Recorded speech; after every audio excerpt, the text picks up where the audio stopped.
Yang perlu dipetik adalah dari yang ditanyakan adalah semangat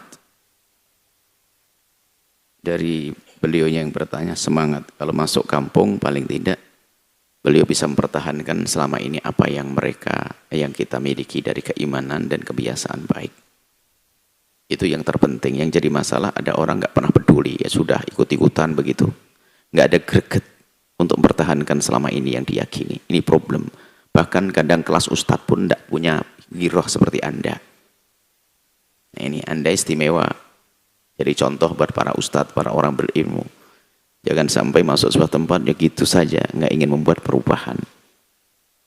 Maka yang jelas prinsip itu penting. Kebiasaan-kebiasaan yang dilakukan guru-guru dengan sanad ilmu yang benar, ini harus kita pertahankan, biarpun di saat harus berbenturan dengan orang lain, maka kita harus dengan benturan halus tanpa mereka rasa, tapi kita bisa menggeser. Karena kita harus punya keyakinan. Yang kita yakini selama ini harus yang diamalkan, yang dijalankan. Cuman karena Anda orang baru, tentu akhlak mulia Anda jangan meninggalkan. Kalau Anda meninggalkan tempat tersebut, Anda semakin kecil peluang untuk membuat perubahan. Apalagi Anda sudah dimintai untuk menjadi imam dan sebagainya, ya Anda laksanakan sesuai dengan keyakinan Anda. Bahkan mungkin Anda tidak usah mengatakan apa kata saya, Anda cuma mengatakan kata guru-guru mulia. Ini juga perbedaan di antara para ulama, Pak, yang mengatakan bismillah juga sah, matan sah. Yang kebetulan saya biasa mengatakan bismillah. Barangkali mungkin kita begini cara hidup yang baik adalah bisa menghargai. Mungkin tidak usah mengatakan yang benar ini, Anda tidak. Kalau mereka mengatakan itu salah, memang akhlaknya jelek dia. Kok berani menyalahkan? Berarti menyalahkan orang seperti Imam Syafi'i, ya, yang pakai bismillah dan seterusnya. Dan imam-imam yang lain sebenarnya mengatakan bismillah, hanya bedanya antara pelan-pelan dan terang-terangan. Nah, dan sebetulnya kalau masalah bismillah ini hanya sedikit masalah bijak ya. Kalau kita jadi gini loh ya, sederhana. Mungkin kita tidak mengajari Anda berdebat, memang Anda bukan bagian untuk berdebat. Akan tapi untuk memantapkan kepada Anda ya. Kalau Anda jadi imam dimanapun, kalau Anda baca bismillahirrahmanirrahim, dimanapun Anda berada, kalau Anda baca bismillahirrahmanirrahim, bagi orang yang tidak mengharuskan baca bismillah, ternyata bismillah Anda tidak membatalkan sholat mereka. Sepakat. Tapi di saat Anda tidak baca bismillah, ada sekelompok kaum, yaitu mazhab Syafi'i, mengatakan sholatnya tidak sah. Maka tetap Anda bijak kalau seandainya Anda menggunakan bismillahirrahmanirrahim. Apalagi di negeri kita Indonesia Raya. Kalau ternyata ada kritik orang-orang semacam itu, menunjukkan kalau kritiknya hanya, Ustaz, kenapa kok baca bismillah? Mungkin begitu kritiknya, itu masih beradab. Anda tinggal mengatakan, saya ikut ulama yang ikuti mazhab Imam Syafi'i, dan mereka ulama besar. Tapi kalau sudah mengatakan, wah ini nggak benar, berarti dia memang benar, saya nggak benar. Anda hati-hati dengan orang yang punya watak jelek semacam itu. Dia sempit banget, kacamatanya kacamata kuda. Ya, jadi makanya Anda waspada, tinggal Anda jangan banyak mendebat dengan orang semacam itu. Tapi Anda tetap istiqomah. Nanti waktu yang akan menjadikan Anda, Allah akan memilihkan waktu tepat untuk Anda, yang akan menjadikan Anda nanti bisa menyelesaikan problem di situ. Yang jelas, giroh Anda harus tetap ada. Jangan Anda tinggalkan tempat tersebut.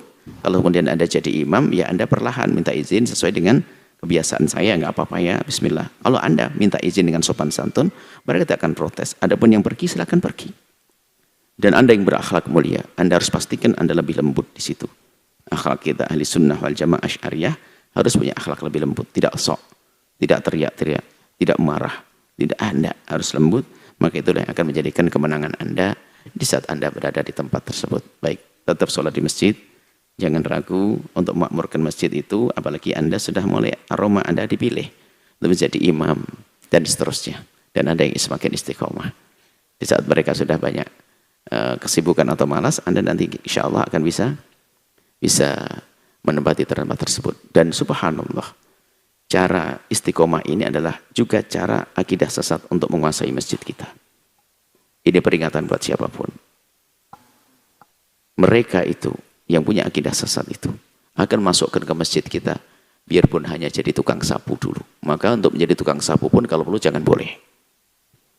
Sebab biarpun mereka jadi tukang bakso, tukang sapu, tukang pel, itu besok sering jadi imam. Kenapa? Ustadz-ustadz kita tuh sering gaib, nggak sholat jamaah. Akhirnya yang menjadi imam ya dia. Ini memang pemalas ustadz kita ini. Sudah punya rasa pengen, akidah bener, biarpun jadi tukang sapu, ternyata sering jadi imam. Karena ini cermat, coba aja. Mereka punya terobosan, biar jadi tukang sapu dulu nggak apa-apa. Nanti kamu akan jadi imam terus.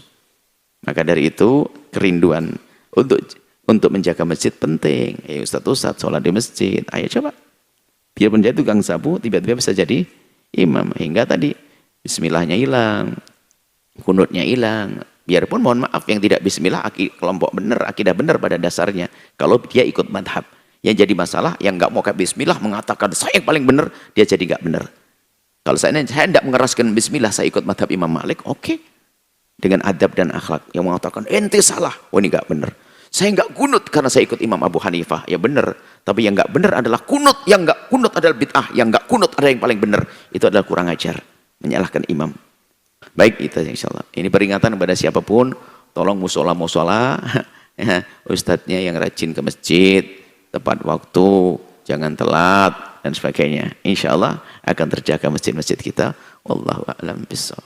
Setelah Anda menyaksikan video ini, jangan lupa berselawat kepada baginda Nabi Muhammad sallallahu alaihi wa alihi wa sahbihi wasallam.